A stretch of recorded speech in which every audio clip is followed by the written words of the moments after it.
Hello बच्चों, स्वागत है आपका शिक्षा हब ऐप पे। जैसे कि आप लोगों को पता है कि अपन ने साइंस और कंप्यूटर का स्पेशल बैच जो है वो शुरू किया है। तो आज इस बैच में हमारी फर्स्ट क्लास है। तो फर्स्ट क्लास में मैं देखो टॉपिक वही करवाऊंगी आपको एग्जाम तक जो एग्जाम के लिए इम्पोर्टेंट है। सारे के सारे टॉपिक जो हैं वो काफ़ी इम्पोर्टेंट रहेंगे। तो आप बेझिझक इन चीज़ों को अच्छे से नोट करना, अच्छे से करना, कोई दिक्कत वाली बात नहीं है। जितने नोट्स भी मेरे से प्रोवाइड हो सके मैं वो आपको करवाऊंगी। तो ये आपके लिए फर्स्ट क्लास है, ठीक है बच्चे। तो फर्स्ट क्लास में काफ़ी अच्छी चीज़ें जो हैं वो हम पढ़ने की कोशिश करेंगे। तो आज का जो हमारा टॉपिक है वो है रासायनिक सूत्र। हर एग्ज़ाम की अगर मैं बात करूं, चाहे आप कोई भी एग्ज़ाम दे रहे हैं, हर एग्ज़ाम में यहाँ से क्वेश्चन आने के चांसेस रहते हैं। ठीक है, वैसे तो आपको पता ही है कि एग्ज़ाम है तो एग्ज़ाम में कुछ भी पूछा जा सकता है। इंग्लिश में बात करें तो आप बोलेंगे केमिकल फॉर्मूलाज। तो देखिए केमिस्ट्री की अगर हम बात करें ना तो यू नो कि केमिस्ट्री में तीन चीज़ें बहुत ही इंपॉर्टेंट होती हैं। एक होता है साधारण नाम, दूसरा होता है रासायनिक नाम और तीसरा होता है रासायनिक सूत्र। साधारण नाम की अगर हम बात करें तो जैसे कि आप आम बोलचाल की भाषा में बोलते हो निकनेम, किसी का निकनेम। और फिर रासायनिक नाम होता है उसका ओरिजिनल नेम, और एक होता है रासायनिक सूत्र, यानी उस रासायनिक नेम से फॉर्मूला जो बनता है वो वाली बात। अब यहाँ पे देखिए हर एक पर्सन का निकनेम नहीं हो सकता, तो उसी तरीके से हर किसी का साधारण नाम नहीं होता। और आगे आगे जैसे जैसे हम पढ़ेंगे आपको समझ में आएगा। तो यहाँ पे एक चीज देखिएगा, जैसे कि मैं बात बोलूं, आपने सुना होगा, आप बहुत अच्छे से समझ सकते हो इस चीज को। जैसे होता है बुझा हुआ चूना। मैंने फॉर एग्जांपल एक फॉर्मूला उठा लिया, बुझा हुआ चूना, जिसको आप क्या बोलते हैं बच्चे, स्लैग्ड लाइम बोलते हैं। ये क्या है, एक तरीके से साधारण नाम है किसी चीज का। क्या है बच्चे, ये साधारण नाम यानी कॉमन नेम। और इसी को आप क्या बोल सकते हो, निक नेम। जैसे कि मैंने एक पर्सन का नाम लिया, एक पर्सन का नाम क्या है, एक पर्सन का नाम आप ऐसे लगा लीजिए संदीप है।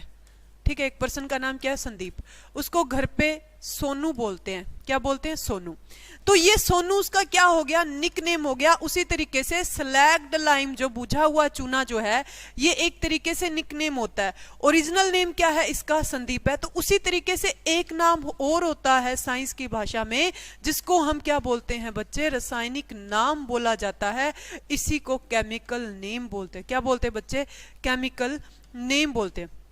अब ये जो केमिकल नेम है ना, रासायनिक नाम है ना बच्चे, यही रासायनिक नाम की अगर मैं बात करूं तो इस रासायनिक नाम को, बुझा हुआ चूने का जो रासायनिक नाम होता है वो होता है calcium, calcium hydro oxide. Hindi में भी आप क्या बोलेंगे बच्चे, कैल्शियम हाइड्रो ऑक्साइड। क्या बोलेंगे, कैल्शियम हाइड्रो ऑक्साइड। अब जो तीसरी चीज मैटर करती है ना, वो तीसरी चीज कौन सी है बच्चे, रासायनिक सूत्र।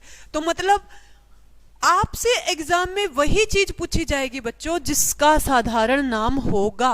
क्या चीज पूछी जाएगी, जिसका साधारण नाम होगा।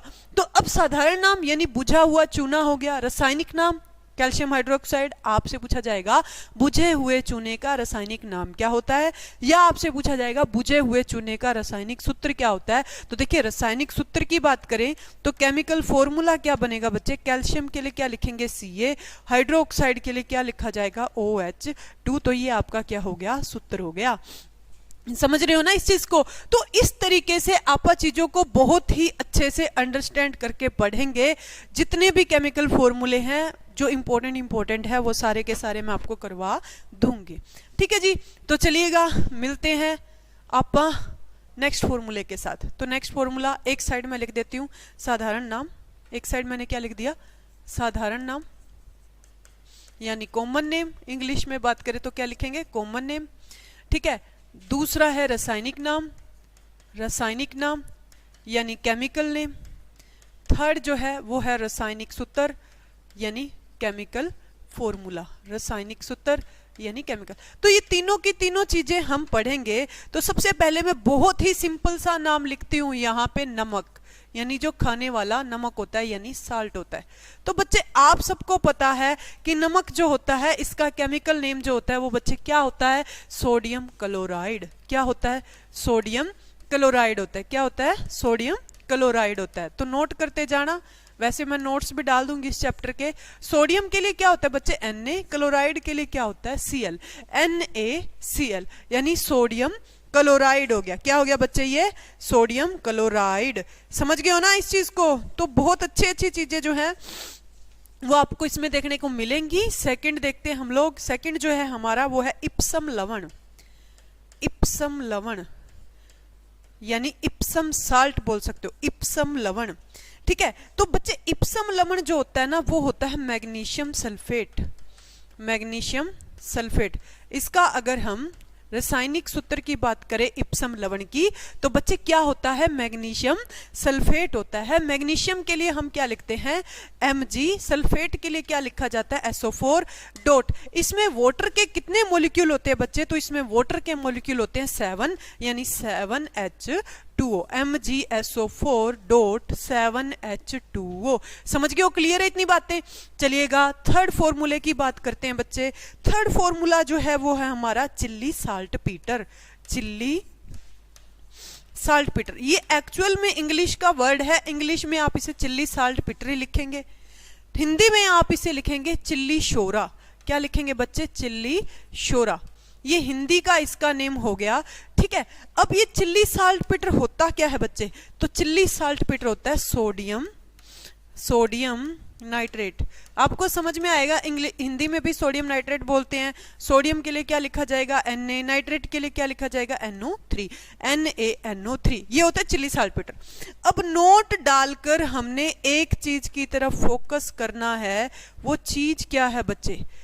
वो चीज है कि यहां पे तो आपसे पूछा गया चिल्ली साल्ट पीटर। क्या पूछा गया आपसे? Chilli salt Peter. अगर मैं इस चिल्ली को हटा दूं, आपसे सीधा पूछा जाए साल्ट पीटर, यानी आपसे क्या पूछा जाए? अकेला साल्ट पीटर, यानी आपसे पूछा जाए भाई शोरा क्या होता है? क्या होता है? शोरा। तो ये बच्चे सोडियम की जगह हो जाएगा पोटाशियम, पोटाशियम नाइट्रेट। क्या हो जाएगा? पोटाशियम नाइट्रेट हो जाएगा। ये पोटाशियम नाइट्रेट हो जाएगा। पोटाशियम के लिए क्या आता है? के। नाइट्रेट के लिए क्या आता है बच्चे? NO3, यानी KNO3। क्या आता है बच्चे? ये KNO3 होता है। क्या होता है? KNO3। समझ गए? यानी ये फॉर्मूले आपको कहीं भी दिक्कत लग रही है तो आप कमेंट करके मेरे को बता सकते हैं। होप सो आपको ये चीजें समझ में आ गई होंगी। तो चलिएगा नेक्स्ट चीज पे चलते हैं हम लोग। नेक्स्ट देखिएगा, नेक्स्ट फॉर्मूला है हमारा खाने का सोडा। यानी साधारण नाम क्या है बच्चे? खाने का सोडा। खाने का सोडा, खाने का सोडा। ठीक है, या फिर आप इसे बोल सकते हैं बच्चे बेकिंग सोडा। इंग्लिश में भी इसे क्या बोला जाता है? इंग्लिश में भी इसे बेकिंग सोडा ही बोला जाता है। क्या बोला जाता है? बेकिंग सोडा ही बोला जाता है। तो खाने का सोडा जो है ना, खाने का सोडा बच्चे हमारा हो गया सोडियम बाइकार्बोनेट। सोडियम बाइकार्बोनेट, यानी अगर हम रासायनिक नाम की बात करें तो रासायनिक नाम क्या हो गया बच्चे इसका? Sodium bicarbonate. देखिए, बाई की जगह आप एक जो वर्ड पुट कर सकते हैं यहाँ पे, वो पुट कर सकते हैं आप हाइड्रोजन। यानी या तो आप क्या बोल सकते हैं? सोडियम बाइकार्बोनेट, या आप बोल सकते हैं सोडियम हाइड्रोजन कार्बोनेट। देखिए, सोडियम के लिए हमने क्या लिखा? Na लिखा। हाइड्रोजन के लिए क्या लिखा? H। कार्बोनेट के लिए क्या लिखा? CO3। यानी NaHCO3 इसका क्या हो गया? फॉर्मूला हो गया। चलिएगा उसके बाद में देखते हैं बच्चे नेक्स्ट जो है हमारा वो है धावन सोडा। धावन सोडा, आप इसे बोल सकते हैं बच्चे धोने का सोडा। क्या बोल सकते हैं? धोने का सोडा। या फिर आप इसे क्या बोल सकते हैं? आप इसे बोल सकते हैं वॉशिंग सोडा। क्या बोल सकते हैं? Washing soda. ठीक है, वॉशिंग सोडा। और इसी को बच्चे हिंदी में वो ना आपको इस तरीके से लिख के दे सकता है, आपको बोलेगा वॉशिंग सोडा। तो कंफ्यूज मत होना, यही धोने का सोडा ना, हिंदी मीडियम वालों की बात कर रहे हैं, यही धावन सोडा है ना, इसी को वॉशिंग सोडा हिंदी में लिख के दे सकता है। तो ये क्या होता है? Sodium carbonate. क्या होता है? Sodium carbonate. अगर और कुछ ऐड करेगा तो पानी के मॉलिक्यूल ऐड कर देगा, डेकाहाइड्रेट। सोडियम कार्बोनेट डेकाहाइड्रेट, यानी हिंदी में भी इसी तरीके से लिखेंगे आप लोग, सोडियम कार्बोनेट। हिंदी वाले ना इंग्लिश का वर्ड देख के घबरा जाते हैं, लेकिन बातें वही होती हैं। Sodium carbonate decahydrate, sodium carbonate decahydrate. ठीक है बच्चे, तो ये चीज है। अब यहां पे देखिए सोडियम कार्बोनेट डेकाहाइड्रेट क्या हो गया? सोडियम के लिए Na लिखते हो बच्चे, कार्बोनेट है तो यहाँ पे सोडियम के कितने मॉलिक्यूल? 2। तो यहाँ पे कार्बोनेट के लिए क्या लिखा? CO3। सोडियम के कितने? 2, कार्बोनेट CO3। डेका का मतलब है बच्चे यहाँ पे 10। हाइड्रेट होता है पानी, यानी इसमें 10 अणु पानी के हैं। समझ गए? फॉर्मूले बहुत आसान है अगर आप इसको अच्छे से समझ के करोगे तो। यानी मैंने क्या लिखा? Na2CO3.10H2O। Na2CO3.10H2O, ये हमारा फॉर्मूला हो गया धोने के सोडे का। चलते हैं जी नेक्स्ट पॉइंट पे। देखिएगा नेक्स्ट जो है ना हमारा, वो है कास्टिक सोडा। देखिए सोडा वर्ड जहां भी आ जाए ना, साधारण नाम में सोडा वर्ड जहां भी आ जाए, वहां पे केमिकल नेम में सोडियम आएगा ही आएगा। यानी कास्टिक सोडा क्या हो गया हमारा? Sodium hydro oxide. Sodium hydro oxide, sodium hydro oxide क्या हो गया बच्चे? Sodium hydroxide. सोडियम के लिए Na, हाइड्रो ऑक्साइड के लिए OH। ठीक है, तो ये हमारा फॉर्मूला हो गया किसका? Caustic soda. अब ये कास्टिक सोडा जो है ये इंग्लिश का वर्ड है। कास्टिक सोडा किसका वर्ड है? इंग्लिश का। कास्टिक सोडा को हिंदी में क्या बोला जाता है बच्चे? दाहक सोडा। क्या बोला जाता है? दाहक सोडा इसे बोला जाता है। समझ गए? क्या बोला जाता है इसे? दाहक सोडा बोला जाता है। चलिएगा नेक्स्ट फॉर्मूला है हमारा नीला थोथा। नीला थोथा या फिर आप इसे बोल सकते हैं नीला कसिस। आप इसे इंग्लिश में बोल सकते हैं ब्लू विट्रोल। ठीक है, ब्लू विट्रोल। तो हिंदी इंग्लिश दोनों में मैंने आपको बता दिया। ये होता क्या है? Copper sulphate. क्या होता है बच्चे? Copper sulphate. Copper sulphate. अब कॉपर का Cu, सल्फेट के लिए SO4, CuSO4। लेकिन इसमें वाटर के मॉलिक्यूल अगर आप ऐड करोगे तो कितने ऐड करोगे? कितने ऐड करोगे भाई? 5। कितने? 5, 5H2O। यानी नीले थोथे में पानी के कितने अणु होते हैं? 5 अणु होते हैं। उसी तरीके से भाई बात आती है उजला थोथा, या फिर आप इसे बोल सकते हो सफेद थोथा। सफेद कसिस, सफेद कसिस बोल सकते हो, या फिर व्हाइट विट्रोल बोल सकते हो। क्या बोल सकते हो? White vitriol. ये होता है बच्चे जिंक सल्फेट। क्या होता है? Zinc sulphate. जिंक सल्फेट यानी ZnSO4। ZnSO4 इसमें पानी के 7 अणु होते, ध्यान में रखना। पानी के कितने अणु? 7। उसी तरीके से एक होता है बच्चे हरा कसिस। क्या होता है? हरा कसिस। सेम सेम से हैं तो ज्यादा समझाने की जरूरत नहीं पड़नी चाहिए। हरा कसिस, हरा थोथा, ग्रीन विट्रोल, कुछ भी बोल सकते हो आप इसको। ये होता है बच्चे आपका फेरस सल्फेट। फेरस क्या होता है? लोहा। क्या होता है बच्चे? लोहा। फेरस होता है लोहा। तो लोहे का फॉर्मूला Fe होता है। सल्फेट SO4.7H2O, यानी इसमें 7 मॉलिक्यूल होते हैं किसके? वाटर के। 7 मॉलिक्यूल किसके होते हैं? वाटर के होते हैं। होप सो आपको बहुत अच्छे से ये चीजें समझ में आ रही होंगी। ठीक है, उसके बाद में नेक्स्ट पॉइंट जो है वो है आपका बच्चे संगमरमर। संगमरमर या फिर आप बोल सकते हैं इसको चाक। संगमरमर या चाक। अब ये क्या होता है? Calcium carbonate. क्या होता है? Calcium carbonate. Calcium carbonate. Calcium के लिए क्या आया? Ca। कार्बोनेट के लिए क्या आया? CO3। यानी आपसे चाक पूछ ले, चूना वर्ड जैसे मैंने बोला ना, सोडा वर्ड अगर साधारण नेम में आ जाए तो आपके केमिकल नेम में सोडियम आएगा ही आएगा। उसी तरीके से अगर चूना वर्ड आ जाए साधारण नेम में तो रासायनिक नाम में कैल्शियम आएगा ही आएगा। तो मैंने क्या लिखा? Calcium carbonate. अब उसी तरीके से अगर यहाँ पे अगर आपसे सिंपल पत्थर भी पूछ ले ना, यहाँ पे पूछा मैंने संगमरमर का पत्थर, अगर सिंपल पत्थर भी पूछ ले तो भी कैल्शियम कार्बोनेट आएगा। चलो उसके बाद में नेक्स्ट है जी बिना बुझा हुआ चूना। बिना बुझा हुआ चूना। देखिए एक होता है बुझा हुआ चूना जो मैंने समझाते टाइम एग्जांपल में लिया था, और एक होता है यहाँ पे इसको क्या बोलेंगे इंग्लिश में? Quick lime. बिना बुझे हुए चूने क्विक लाइम। ठीक है, लाइम चूना। अब यहाँ पे देखो ये होता क्या बच्चे? ये होता है कैल्शियम ऑक्साइड। कैल्शियम ऑक्साइड ये होता है अपना कैल्शियम ऑक्साइड। कैल्शियम ऑक्साइड यानी कैल्शियम के लिए Ca, ऑक्साइड के लिए O, CaO। समझ गए? उसी तरीके से देखो बुझा हुआ चूना क्या होगा बच्चे? बुझा हुआ चूना। बुझा हुआ चूना की अगर मैं बात करूं, स्लैग्ड लाइम की मैं बात करूं, स्लैग्ड लाइम बोलेंगे इंग्लिश में, ये होता है कैल्शियम हाइड्रोक्साइड। क्या होता है? Calcium hydroxide. Calcium hydroxide CaOH2, CaOH2, CaOH2। समझ गए? क्लियर है इतनी बात? तो ये हो गया बिना बुझा हुआ और ये हो गया बुझा हुआ चूना, जिसको आप स्लैग लाइम बोलते हो। नेक्स्ट है बच्चे आपका शोरा, मैंने करवा दिया। अच्छा, आपसे शोरा तो हो गया, आपसे पूछा जाए शोरे का अमल। शोरे का अमल क्या होता है?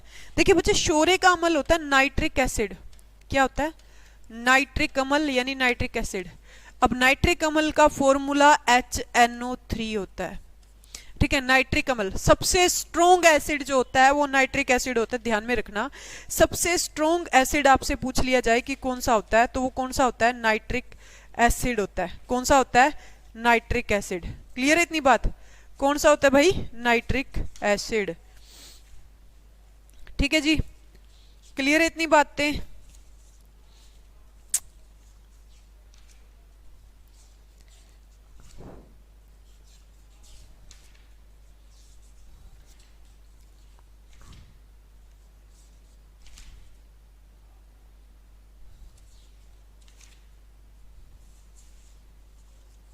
ठीक है, अब कुछ और फॉर्मूले देख लेते हैं हम लोग, जैसे कि फिटकरी। देखिए फिटकरी क्या होती है बच्चे? फिटकरी होती है potassium, aluminium sulphate. Potassium aluminium sulphate, ये क्या होती है बच्चे? फिटकरी होती है। पोटाशियम एल्यूमिनियम सल्फेट फिटकरी होती है। पोटाशियम के लिए क्या लिखा? के। यहां पे सल्फेट के लिए क्या लिख सकते हो? K2, पोटाशियम के दो अणु K2SO4, यानी ये हो गया आपका पोटाशियम सल्फेट। सल्फेट दोनों के साथ ही आएगा। उसी तरीके से ये आ गया एल्यूमिनियम के लिए, एल्यूमिनियम के भी दो अणु, एल्यूमिनियम के साथ भी क्या लगाएंगे? सल्फेट। लेकिन ध्यान में रखना बच्चे, यहां पे जो SO4 है इसके 3 अणु होते हैं। उसी तरीके से 24H2O, मतलब क्या यहां पे फिटकरी में पानी के कितने अणु होते हैं ये पूछा जाए तो आप बताएंगे 24 अणु होते हैं। ठीक है, पोटाशियम के कितने अणु? 2, सल्फेट SO4, एल्यूमिनियम के कितने अणु? 2, यहां पे सल्फेट के 3, 24H2O, ये पानी के लिए। तो ये हो गया आपका फिटकरी का फॉर्मूला। किसका हो गया? फिटकरी। उसके बाद चलिए नेक्स्ट होता है bleaching powder. Bleaching powder, bleaching powder देखिए पाउडर इंग्लिश का वर्ड है, तो ब्लीचिंग पाउडर भी किसका होगा? ब्लीचिंग भी वर्ड है इंग्लिश का। ब्लीचिंग पाउडर, इसको हिंदी में आप लोग बोलते हैं विरंजक चूर्ण। क्या बोलते हैं बच्चे? विरंजक चूर्ण। देखिए विरंजक चूर्ण की अगर हम बात करें तो ये होता है कैल्शियम ऑक्सीक्लोराइड। क्या होता है बच्चे? Calcium oxychloride, calcium oxychloride. ठीक है, कैल्शियम के लिए क्या होता है? Ca, ऑक्सी के लिए O, क्लोराइड के लिए Cl2O। ठीक है, कैल्शियम के लिए Ca आया, ऑक्सी के लिए O आया, क्लोराइड के लिए क्या आया? Cl2। क्लियर है इतनी बात? समझ में आ रही है? चलिएगा नेक्स्ट फॉर्मूले की बात करते हैं हम लोग। नेक्स्ट है बच्चे हमारा, आपसे पूछ लिया जाए भाई milk of magnesia. Milk of, English में आप इसे मिल्क ऑफ मैग्नीशिया ही लिखेंगे, मिल्क ऑफ मैग्नीशिया। देखिए मिल्क ऑफ मैग्नीशिया की अगर हम बात करें ना, तो मिल्क ऑफ मैग्नीशिया जो होता है ये होता है magnesium hydroxide. Magnesium hydroxide, magnesium hydroxide. ठीक है, मैग्नीशियम हाइड्रोक्साइड। मैग्नीशियम के लिए क्या आया? Mg, हाइड्रोक्साइड के लिए OH2। ये क्या हो गया? मैग्नीशियम हाइड्रोक्साइड यानी मिल्क ऑफ मैग्नीशिया। उसी तरीके से बच्चे आपसे ये पूछ लिया जाए कि सफेद सोना किसे बोलते हैं? सफेद गोल्ड ठीक है, सफेद सोना, ये भी एक साधारण नाम हो गया। तो आपको पता है सफेद सोना बोला जाता है बच्चे प्लेटिनम को, तो प्लेटिनम का सूत्र क्या होता है, पीटी। ठीक है, सफेद सोना यानी प्लेटिनम यानी पीटी। भारी जल आप बहुत अच्छे से जानते हैं, ड्यूटीरियम ऑक्साइड को बोलते हैं। भारी जल किसे बोलते हैं बच्चे, ड्यूटीरियम ऑक्साइड को। ड्यूटीरियम के लिए क्या लिखते हैं आप लोग, D2 इसके अणु, ऑक्साइड के लिए क्या लिखा जाता है, O, D2O। ठीक है, उसी तरीके से नेक्स्ट अगर मैं आपको बात करूं तो आपसे पूछा जा सकता है ग्लूकोज का सूत्र, ग्लूकोज। ठीक है, ग्लूकोज क्या होती है, यानी ये ग्लूकोज रासायनिक नाम ही है, वैसे तो इसका आप साधारण नाम बात करें तो साधारण नाम ग्लूकोज का होता है अंगूर का रस, जो चीनी आती है गर्मी में, आपकी गर्मी को दूर करने के लिए ठंडी होती है, पानी में घोल के पीते हो, उसी की बात करें। ये क्या होता है, C6H12O6, इसका फॉर्मूला ये होता है C6H12O6। क्लियर है, ये क्या होती है बच्चे, ग्लूकोज होती है। ठीक है, उसी तरीके से मार्श गैस के नाम से किसे जाना जाता है, मार्श गैस, गोबर गैस। ठीक है, मार्श गैस, गोबर गैस। ठीक है, और क्या बोल सकते हो आप इसे, चलो इतना ही देखते हैं। मार्श गैस, गोबर गैस, मीथेन को बोलते हैं, किसको बोलते हैं, मीथेन को। मीथेन का सूत्र आप अच्छे से जानते हो, CH4। ठीक है, मीथेन का सूत्र क्या होता है, CH4। वाटर गैस के नाम से किसे जाना जाता है, वाटर गैस। तो वाटर गैस होती है बच्चे कार्बन मोनोऑक्साइड, मोनोऑक्साइड प्लस में हाइड्रोजन। ठीक है, तो देखो ये इसका रासायनिक सूत्र हो गया। कार्बन के लिए क्या लिखा, CO, मोनो होता है एक, ऑक्साइड के लिए क्या लिखते हो, O, यानी इसमें ऑक्सीजन का कितना अणु, एक, यानी ये हो गया CO। आप अच्छे से जानते होंगे कार्बन मोनोऑक्साइड क्या होती है, C होती है, प्लस में हाइड्रोजन यानी H2, CO प्लस में H2। उसी तरीके से एक होती है बच्चे प्रोड्यूसर गैस, प्रोड्यूसर गैस क्या होती है, प्रोड्यूसर गैस। तो प्रोड्यूसर गैस आपसे पूछी जाए तो ये आप कार्बन मोनोऑक्साइड प्लस में नाइट्रोजन कर देंगे, कार्बन मोनोऑक्साइड प्लस में क्या कर देंगे, नाइट्रोजन। देखो CO carbon monoxide, CO plus में N या N2। ठीक है, तो ये चीजें थी, ये फॉर्मूले थे जिनको आपने बहुत अच्छे से करना है। ये चैप्टर यहाँ पे कंप्लीट होता है। मोस्ट प्रोबेबली चांसेस रहते हैं कि यहाँ से क्वेश्चन आपके एग्जाम में पुट हो जाएगा। तरीका मैंने बता दिया, अगर कोई एक आधा अलग से भी होता है तो तरीका आपको पता है तो आप क्वेश्चन को बहुत अच्छे से सॉर्ट आउट कर सकते हो। ठीक है, अगर तुक्का मारना वो नहीं होता बच्चे की जय माता की करके निशान लगा दिया। अगर आपको क्वेश्चन का आइडिया है तो 99% चांसेस रहते हैं कि आपका तुक्का ठीक जाता है। अगर आपको क्वेश्चन का ही आइडिया नहीं है तो आप इसको ठीक नहीं कर पाएंगे। तो चलिएगा, मिलते हैं नेक्स्ट क्लास में। Thank you so much.